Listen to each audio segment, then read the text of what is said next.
Hi, welcome to part 2. Pressurization unit was constantly filling. I'm hoping that it will stop at some point once it gets to its desired set point. Otherwise, this pump on the pressurization unit is going to burn out. I have got my hot water service pump back on. The other hot water service pump here is on standby.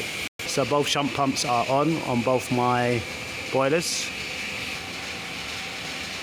My LP HW pumps are running. These are my heating pumps, low pressure hot water. And then my standby LP HW pump. Looks like the belts are a bit knackered.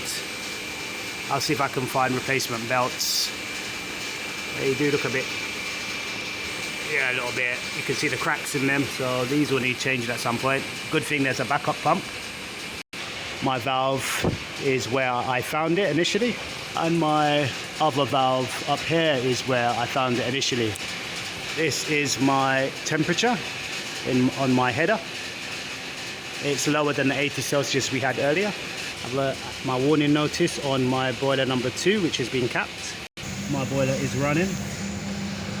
My boiler number 1 is running.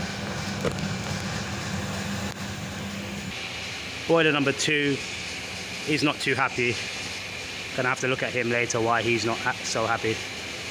There's my system pressure on my main header, and my boiler number 2 in the middle has been also isolated here. And over here is my hot water service.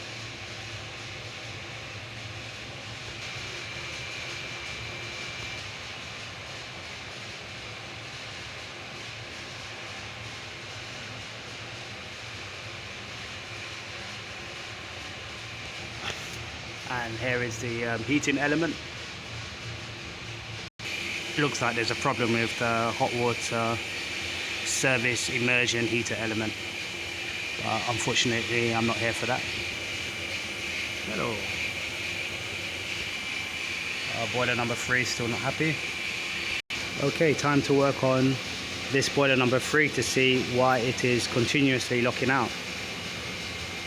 Alright. Thank you for joining me. Until next time. Bye bye bye.